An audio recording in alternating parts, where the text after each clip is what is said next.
এরপর আসছে আমাদের যে থিওরিগুলি আলোচনা করেছিলাম আগে, এরপরও আরও বেশ কিছু থিওরি বাকি রয়ে গেছে। সেইগুলোর মধ্যে আসছে কনস্ট্রাকটিভিজমের যে থিওরি সেইগুলো। এই কনস্ট্রাকটিভিজম বলতে বোঝায় যে আস্তে আস্তে যেরকমভাবে কনস্ট্রাকশনের মাধ্যমে আমরা বাড়ি ঘর তৈরি করি, ঠিক একইভাবে কিন্তু আমরা ছাত্রছাত্রীদেরকে ধীরে ধীরে গড়ে তুলি একজন ভালো মানুষ হিসেবে। এবং সেই কনস্ট্রাকটিভিজম বলতে তাই বোঝাচ্ছে যে ধীরে ধীরে তার যে আচার আচরণের মধ্যে পরিবর্তন আনা, সেই পরিবর্তন কিভাবে আনা যায় এই কনস্ট্রাকটিভিজমের মাধ্যমে, সেই সমস্ত বিষয় কিন্তু এই কনস্ট্রাকটিভিজমের মধ্যে উঠে আসছে। তো এরপর আসছে এটার মধ্যেই বলছে যে students obtained knowledge by filtering new knowledge through their own personal experience. অর্থাৎ ছাত্রছাত্রীরা নিজেদের যে নলেজ রয়েছে সেই নলেজটাকে ফিল্টারিং করে, তার যে পুরনো যে ধারণা অর্থাৎ জ্ঞান, সেই ধারণা এবং এক্সপিরিয়েন্সের অভিজ্ঞতার ভিত্তিতে সে নির্ভর করেই কিন্তু নতুন কিছু আবার শিখতে পারে। তো এরপর বলছে some constructivist theory have been grouped under the category of student centred learning. তো এই যে পদ্ধতিটি, এই পদ্ধতি কিন্তু এটি আর টিচার সেন্ট্রিক রয়ে যায়নি। এখন বর্তমানে এই পদ্ধতিটি কিন্তু স্টুডেন্ট সেন্ট্রিক একটি পদ্ধতি, অর্থাৎ স্টুডেন্টকে সেন্টারে রেখেই সমস্ত কিছু ভাবনা চিন্তা কিন্তু উঠে আসছে। এরপর proponent of student centred learning include John Dewey, Harvard Gardner and Lev Vygotsky এবং বেঞ্জামিন ব্লুম। ওনারা এই সমস্ত কনস্ট্রাকটিভিজম সম্পর্কে, থিওরি সম্পর্কে কিন্তু আলোচনা করেছেন। তো আমরা এই সোশিয়াল কনস্ট্রাকশনিস্ট থিওরির মধ্যে যে সমস্ত অভিজ্ঞ লোকদের আলোচনা পাবো সেগুলো হলো একে একে ভয়গটস্কি কনস্ট্রাকটিভিস্ট থিওরি, এবং এরপর zone of proximal development by Lev Vygotsky and progressive education by John Dewey. এরপর আসছে কোঅপারেটিভ লার্নিং, এরপর ডেলস কোন অফ এক্সপিরিয়েন্স।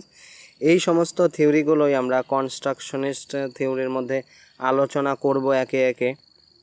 চলো তাহলে দেখা যাক একের পর এক। ভয়গটস্কি কনস্ট্রাকটিভিস্ট থিওরিতে বলা হচ্ছে, Vygotsky's theory stated that knowledge is constructed and that individual learn from one another. অর্থাৎ একে অপরের সঙ্গে মেলামেশার মাধ্যমেই কিন্তু আরও নতুনভাবে অনেক কিছু নতুন জ্ঞান অর্জন করা কিন্তু সম্ভব হয়। It is called a social constructivist theory because in Vygotsky's opinion, the learner must engage in the learning process being intrinsically motivated. অর্থাৎ তিনি বলছেন যে সমাজের মধ্যে মেলামেশা করলেই কিন্তু নিজের ভিতরে আমাদের কিন্তু মোটিভেশন আসে। প্রথমেও একটু আলোচনা করেছিলাম এই বিষয়ের উপরে, যখন আমরা সমাজে এসে মেলামেশা করি তখন একে অপরের সঙ্গে মেলামেশার পর কিন্তু আমাদের ভেতর থেকেই নানান রকমের মোটিভেশন আসে এবং সেখান থেকেও আমরা অনেক কিছু জানতে পারি। ধরো কোনো একটি বিষয় তোমার ভালো জানা আছে, আমার সেই বিষয়টি ভালো জানা নেই, তোমার কাছ থেকে আমি সেই বিষয়টি জেনে নিতে পারবো, এবং আমার যে বিষয়গুলো ভালো করে জানা আছে তোমরা আমার কাছ থেকে সেই সমস্ত বিষয় কিন্তু জেনে নিতে পারবে এই সোশিয়াল কনস্ট্রাকটিভিস্ট থিওরির কিন্তু মাধ্যমে। তো সোশিয়াল কম্পিটেন্সের কথা এখানে বলা হচ্ছে। তো সোশিয়াল কম্পিটেন্স কিন্তু বাইরের থেকেই আসে। যখন আমরা অন্যান্য লোকেদের সঙ্গে মেলামেশা করি তখনই কিন্তু বাইরের থেকে সেই সমস্ত মোটিভেশন কিন্তু আমাদের ভেতরে চলে আসে। এরপর বলছে, in other words social competence refers to getting along well with other, being able to form and maintain close relationship and responding in adaptive ways in social setting. অর্থাৎ এই সোশিয়াল সেটিং, সেই সমস্ত ক্লোজ রিলেশনের মধ্য থেকেই অনেক কিছু আমরা জ্ঞান কিন্তু নিজেরা পেয়ে থাকি। এরপর আসছে zone of proximal development by Lev Vygotsky. The zone of proximal development refers to the difference between what learner can do without help and what he or she can achieve with guardians and encouragement from a skilled partner. অর্থাৎ এই যে zone of proximal ডেভেলপমেন্টের কথা বলা হচ্ছে, লে ভয়গটস্কি এই তথ্যটি তুলে ধরেছেন। এখানে সাধারণত বলা হচ্ছে যে লার্নার কি কি করতে পারে এবং লার্নার কি কি করতে পারে না। অনেকে আছে, অনেক ছাত্রছাত্রী কিন্তু অনেক বিষয় করতে পারে এবং অনেক ছাত্রছাত্রী আছে এমন কোনো বিষয় রয়েছে সেগুলো তাদের দ্বারা কিন্তু সম্ভব হয় না। শুধু ছাত্রছাত্রীদের ক্ষেত্রেই এই কথাটি সম্ভব নয়, শুধু বাদবাকি অন্য যে কোনো মানুষ সম্পর্কেও এই কথাটি কিন্তু খাটে যে অনেক বিষয় আছে যেগুলো সবাই কিন্তু করতে পারে না। এখন আমরা যে ছাত্রছাত্রীরা রয়েছে আমরা কিন্তু রকেট সায়েন্স সেইগুলো বিষয় ভালো বুঝতে পারবো না এবং সেইগুলো আমরা কিন্তু অ্যাচিভ করতে পারবো না। হ্যাঁ, একটা সময় ছিল যখন আমরা ছোট ছিলাম, তখন ব্রেন ডেভেলপড হচ্ছিল, তখন আলাদা ব্যাপার ছিল, কিন্তু এখন আর সম্ভব নয়। তো তিনি এই সমস্ত কথাগুলোই বলেছেন যে একজন ব্যক্তি কি কি একা একা শিখতে পারে এবং কি কি শিখতে পারে না। আমাদের যে কম্পিটিটিভ এক্সাম রয়েছে এগুলোতে কিন্তু যে সমস্ত ম্যাথামেটিক্স এবং যে সমস্ত বিষয় দেওয়া থাকে সেগুলো কিন্তু মোটামুটি যারা ছাত্র, যারা মোটামুটি পড়াশুনো পারে তারাই কিন্তু এই সমস্ত পরীক্ষা একটু খেটে খুঁটে দিয়ে দিলে কিন্তু পাশ করে যায়। তো এই সমস্ত বিষয়ে আমরা কিন্তু অনেক কিছু নিজেদের মাধ্যমে কিন্তু শিখতে পারি এবং অনেক কিছু রয়েছে যেগুলো নিজে একা কখনোই শেখা সম্ভব হয় না যদি অন্য কেউ এই সমস্ত বিষয়ে শিখিয়ে না দেয়। এবং আরেকটি বিষয়, যেগুলো অন্য কেউ শিখিয়ে দিলেও সেই সমস্ত বিষয় আমরা কোনো দিনই শিখতে পারবো না, সেরকম বিষয়ও কিন্তু রয়েছে। তো এখানেই কিন্তু বলা হচ্ছে যে জোন অফ প্রক্সিমাল ডেভেলপমেন্টের কথা। এখানে often abbreviated as ZPD is the difference between what a learner can do without help, অর্থাৎ একজন লার্নার উইদাউট হেল্প ছাড়া কি কি করতে পারবে না, এবং and what they can't do, এবং অনেক কিছু রয়েছে যেগুলো সারা জীবনেও তারা করতে পারবে না। The concept was introduced by psychologist Lev Vygotsky 1934. Vygotsky stated that a child follows an adult example and gradually developed the ability to do certain tasks without help. এই হেল্পের কথাই বলা হচ্ছে। তো এইটি বিষয়টি আমি আলোচনা করেছি, এরপর এই চিত্রের মাধ্যমে তোমাদের আরও ধারণাটি পরিষ্কার হবে। তো মাঝখানের বিষয়টি যেটি রয়েছে লার্নার ক্যান ডু আনএইডেড, এবং এখানে লার্নার কিন্তু নিজেদের এই মাধ্যমে কিন্তু শিখতে পারে একা একাই। এবং বাইরের আরেকটি যে পার্ট রয়েছে, দ্বিতীয় পার্টটি, সেই পার্টির মধ্যে কি বলা হচ্ছে, zone of proximal development learner can do with guardian, অর্থাৎ লার্নার কিন্তু গার্ডিয়ানের মাধ্যমে বা কোনো শিক্ষক ও শিক্ষিকার মাধ্যমে কিন্তু এই বিষয়টি শিখতে পারে। ধরো পড়াশোনা শেখা, এই পড়াশোনা শেখাটা কিন্তু ছোট থেকে একা একা সম্ভব হয় না।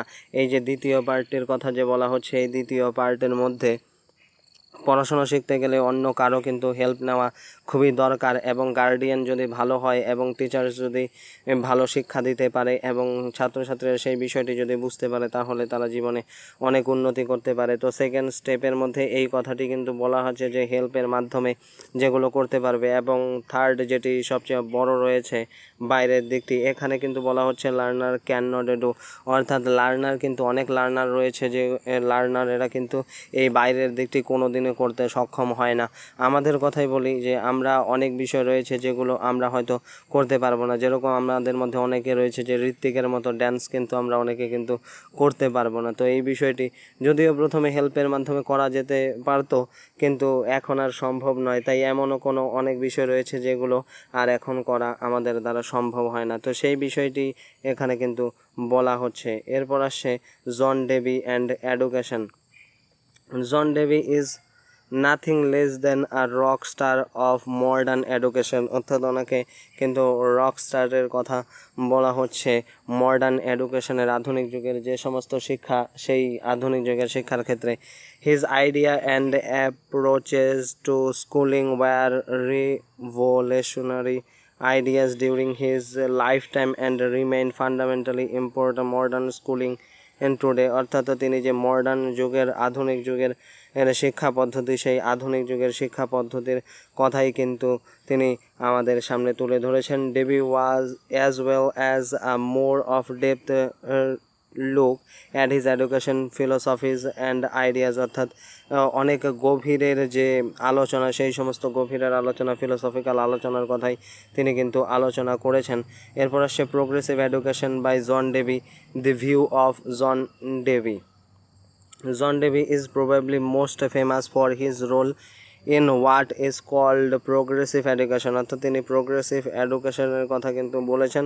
Progressive education is essentially a view of education that emphasis the need of learn by doing, অর্থাৎ তিনি লার্নিং বাই ডুইংয়ের মাধ্যমেই যে অনেক কিছু অর্জন করা হয়, অর্থাৎ আমরা কোনো কাজ করি, ধরো সেই কাজটি যদি আমরা নিজেরা করি, সেই বইয়ের থেকে না পড়ে আমরা প্র্যাকটিক্যালে যদি সেই সমস্ত কাজ করি, তো সেই কাজটি আমাদের দীর্ঘ সময় মনে থাকে এবং আমরা সেই কাজটি করতে আকর্ষণ বোধ করি। সেই বিষয়টি কিন্তু তিনি এখানে তুলে ধরেছেন।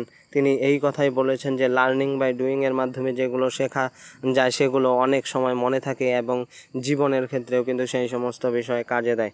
Two Dewey, the school is an essential social and psychological institution. This school is not a place where some dry knowledge is imparted, অর্থাৎ তিনি স্কুলকে কিন্তু বলেছেন যেখানে শুষ্ক বিদ্যা কিন্তু পাওয়া যায় না, শুধু ওই যে বই পড়ার মাধ্যমে শিক্ষা অর্জন করা। তিনি এই কথা বলতে চাননি যে স্কুল একটি এমন জায়গা যেখানে শুধু পড়ার মাধ্যমেই বিষয় পাওয়া যাবে। তিনি এই কথা বলতে চেয়েছেন যে লার্নিং বাই ডুইংয়ের মাধ্যমেও কিন্তু স্কুলে শিক্ষা পাওয়া যেতে পারে এবং সেই শিক্ষা ভবিষ্যতে অনেক কাজে দেবে। For Dewey, a school is a place where child learn by his own personal experience, অর্থাৎ যে সেখানে ছাত্রছাত্রীরা থাকবে নিজেদের অভিজ্ঞতার মাধ্যমে। Considering the school as a psychological necessity, he wanted to ideal school to be like ideal home, অর্থাৎ তিনি স্কুলকে একটি আইডিয়াল হোমের মতো ব্যবহার করে সেখানে শিক্ষার কথা তুলে ধরেছেন। হি ইনফ্লুয়েন্সড দি কোঅপারেটিভ লার্নিং থিওরি, কোঅপারেট করা অর্থাৎ একে অপরের সঙ্গে আলোচনার মাধ্যমে এবং গ্রুপ করে আলোচনার মাধ্যমে কোনো কিছু প্র্যাকটিস করা। Dewey believed it was important that students develop knowledge and social skill that could be used outside of the classroom, ক্লাসরুমের বাইরেও তারা শিক্ষা গ্রহণ করবে। This theory portrayed students as a active participant, অর্থাৎ তিনি যে শিক্ষার কথা বলেছেন সেখানে কিন্তু যে পার্টিসিপ্যান্ট থাকবে, যে শিক্ষার্থী থাকবে, সে কিন্তু অ্যাক্টিভ থাকবে। অর্থাৎ টিচার সেন্টার্সে যেরকম হয় স্টুডেন্টরা অনেক সময় যে দেখা যায় যে ঘুমিয়ে পড়ছে, সেরকম কিন্তু হবে না। শিক্ষক শুধু রাস্তা দেখিয়ে দেবেন এবং সেখানে কিন্তু ছাত্রছাত্রীরা তাদের নিজেদের কাজ কিন্তু নিজেরাই করবে এবং সেই করার মাধ্যমেই তারা শিখতে পারবে। Knowledge by discussing information and answer in groups, engaging in the learning process together rather than being passive receivers of information, অর্থাৎ সেই কাজটিতে এঙ্গেজ থেকে কিন্তু সেই সমস্ত বিষয়ে জ্ঞান কিন্তু অর্জন করবে। হাউ জন ডেভি রিফর্ম এডুকেশনের কথা বলা হচ্ছে। A child centered approach to education places the emphasis of learning on the needs and interest of the child, অর্থাৎ সেখানে রিফর্ম এডুকেশনের মধ্যে বলা হচ্ছে যে শিক্ষক কিন্তু কী করবে, কোনো বিষয়ের ওপর ছাত্রছাত্রীদের আকর্ষণ করে দেবে সেখানে এবং বাদবাকি কাজ ছাত্রছাত্রীরা করবে। In Dewey's view, children should be allowed to explore their environment. এরপর আসছে he believed in an interdisciplinary curriculum that focuses on the connecting multiple subjects where students allowed freely move out of classroom, they pursue their interest and construct their own paths for acquiring and applying knowledge, অর্থাৎ সেখানে অনেক বিষয় থাকবে শেখার মতো, সেই সমস্ত বিষয়ের ক্ষেত্রে স্টুডেন্টরা আকর্ষণ বোধ করবে। The role of a teacher in this setting would be serve more as a facilitator than the instructor, অর্থাৎ সেখানে ফ্যাসিলিটেটর থেকে শিক্ষকে একটি ইনস্ট্রাক্টরের কাজ কিন্তু করবে। Traditionally a teacher would stand in front of a group of students who are all sitting in the row, অর্থাৎ একটি সামনে এর মাধ্যমে স্টুডেন্টরা বসে থাকবে এবং তার কিন্তু সেখানে সামনে শিক্ষক বসে থাকবে এবং সমস্ত কাজ কিন্তু পরিদর্শন করবে। যেরকম হলিউড বইগুলো তোমরা যদি দেখো তাহলে সেখানে যে ক্লাসরুমের যে পদ্ধতি, রর মাধ্যমে যেভাবে বসে থাকে এবং সেই জায়গায় শিক্ষকও সামনে থেকে যেভাবে জ্ঞান প্রদান করে এবং তাদেরকে গাইড করে, সেই সমস্ত বিষয়টি কিন্তু এখানে তুলে ধরা হচ্ছে। এরপর বলা হচ্ছে in construct in a classroom based on the ideas of John Dewey, you may see a teacher deliver background contact information প্রদান করবেন শিক্ষক, but you would also likely see students working in a group, অর্থাৎ student কিন্তু সেখানে group হিসেবে কাজ করবে, অর্থাৎ শিক্ষক গ্রুপ বানিয়ে দেবেন, সেই গ্রুপে কোনো একটি সমস্যা দিয়ে দেবেন, সেই সমস্যা কিন্তু গ্রুপের সমস্ত ছাত্রছাত্রীরা মিলে কিন্তু সেই সমস্যার সমাধান করার চেষ্টা করবে। With those groups exploring and differing concept within the content, you would see lots of conversation and lots of collaboration. এরপর আসছে কোঅপারেটিভ লার্নিং থিওরি। এই কোঅপারেটিভ লার্নিং থিওরি তো বলেছি যে কোঅপারেট করে কাজ করা, একে অপরে মিলেমিশে সেখানে কিন্তু কাজ করা, সেই বিষয়টি কিন্তু বলা হচ্ছে। এরপর আসছে ডেলস কোন অফ এক্সপিরিয়েন্সের কথা। Dale a visual model that is composed of 11, অর্থাৎ 11টি স্টেজের কথা কিন্তু এখানে ডেল বলছেন। স্টেজে starting from the concrete experience, এখানে কনক্রিট এক্সপিরিয়েন্সের থেকে কিন্তু স্টার্ট হচ্ছে স্টেজগুলো। At the bottom of the cone it is become more and more abstract as it is reaches the peak of cone, অর্থাৎ একটি কোণ হিসেবে যে ত্রিকোণ হয় সেই কোণের হিসেবে কিন্তু কাজ করবে, যে নিচের থেকে উপরের দিকে কিন্তু আস্তে আস্তে যাবে। And also according to Dale, the arrangement in the cone is not based on its difficulty but rather than measure abstraction and on the number of senses involved. অনেকগুলো সেন্স একে একে ইনভলভড হবে, সেখানে কোন কোন সেন্স ইনভলভড হবে সেই সমস্ত বিষয় পরে আলোচনা করছি। The experience in each stages can be mixed and are interrelated, the foster more meaningful learning. এখানে কিন্তু মিনিংফুল লার্নিং হবে এই ডেল এক্সপিরিয়েন্সের। Dale cone of experience, Dale cone of experience is a model of incorporates several theories related to instructional design and learning process. এই সেই learning প্রসেসের কথা বলা হচ্ছে। During the 1960s, Edgar Dale theorized that learners retain more information by what they do as opposed to what is heard read, অর্থাৎ এখানে বলা হচ্ছে যে করার মাধ্যমে, পড়ার মাধ্যমে এবং দেখার মাধ্যমে লার্নার কিভাবে আস্তে আস্তে তার নিজেকে উন্নত করে এবং কোন কোন বিষয়ের দিকে লার্নারের ভালো মনে থাকে, করার মাধ্যমে না দেখে কোনো কিছু শেখার মাধ্যমে না পড়ার মাধ্যমে, এই বিষয়গুলো কিন্তু একে একে কিন্তু আলোচনা করেছেন Dale. How can instructor use the cone of experience, কীভাবে according to the Dale research, Dale যে রিসার্চ করেছেন সেই রিসার্চ অনুযায়ী দি লিস্ট এফেক্টিভ মেথড, অর্থাৎ যেখানে এফেক্টিভ অর্থাৎ এফেক্টিভ কাজ করবে সেই মেথডের ওই জায়গায় টপ এবং and he most effective method are the bottom, অর্থাৎ এফেক্টিভ যে মেথড থাকবে সেটি অ্যাট দ্য বটমে থাকবে। Direct purposeful experience represent reality or the closest thing real everyday life, অর্থাৎ এভরিডে লাইফের যেটি থাকবে সেই সমস্ত বিষয়গুলোই কিন্তু মানুষের সবচেয়ে বেশি কাজে দেবে। The cone chart the average retention rate for various methods of teaching, অনেকগুলো মেথডস কিন্তু তিনি আলোচনা করেছেন টিচিংয়ের মধ্যে। It reveals that action learning techniques result in the 90% retention and a pupil learn best when they use perceptual learning in style. এরপর আসছে এই যে চিত্রটি, এখানেই ডেলের কিন্তু যে 11টি পথ রয়েছে সেই 11টি পথের কথা কিন্তু তিনি আলোচনা করেছেন একে একে অনেকগুলো। প্রথমটি রয়েছে ডাইরেক্ট অ্যান্ড পারপোজফুল এক্সপিরিয়েন্স। ডাইরেক্ট অর্থাৎ যেটি ডাইরেক্ট আমরা অর্জন করি দেখার মাধ্যমে বা করার মাধ্যমে, এইদিকে অনেকগুলোকে রেখেছেন একসঙ্গে তিনি তিনটিকে। Direct purposeful experience learning by doing, অর্থাৎ কোনো কিছু করার মাধ্যমে যে শেখা সেই কথাটি কিন্তু এখানে তুলে ধরেছেন। এরপর আসছে iconic experience learning through observation.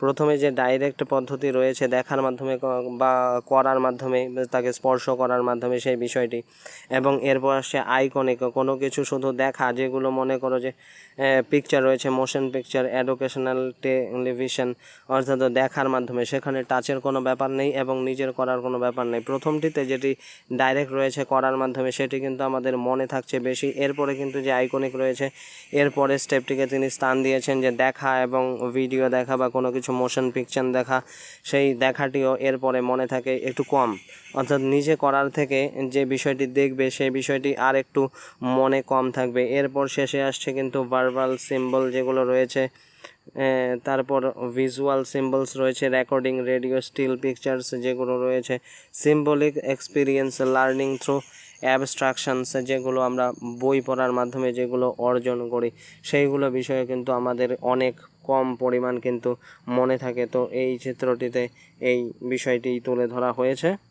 তো এরপর অন্য আরও থিওরিজ রয়েছে, সেগুলো পরে আলোচনা করব। আজকে তাহলে এই ভিডিওতে এই কয়েকটি থিওরিজ নিয়ে আলোচনা করলাম। তো এখান থেকে কীরকম ধরনের প্রশ্ন আসতে পারে, এই যে এখানে 11টি স্টেপ দেওয়া রয়েছে, এখান থেকে কোনো স্টেপ দিয়ে যদি সাজানোর জন্য বলা হয় যে প্রথমে কোনটি এবং শেষে কোনটি, এবং উপরের দিকে গেলে কি কি আসে এবং সাজানোর জন্য যদি দিয়ে দেয়, এরকমভাবেই প্রশ্ন আসে এইগুলোতে। কোন বিষয়টি কি, তাই বা এইটি যে দিয়েছে কোন অফ এক্সপিরিয়েন্স কে দিয়েছেন, এই বিষয়টিও জিজ্ঞাসা করা হতে পারে যে কোন অফ এক্সপিরিয়েন্স যে থিওরিটি দিয়েছেন কে দিয়েছেন, ডেল দিয়েছেন এই থিওরিটি। তো এইভাবেই প্রশ্ন আসে। তো প্রশ্নগুলোও পরে আলোচনা হবে ধীরে ধীরে।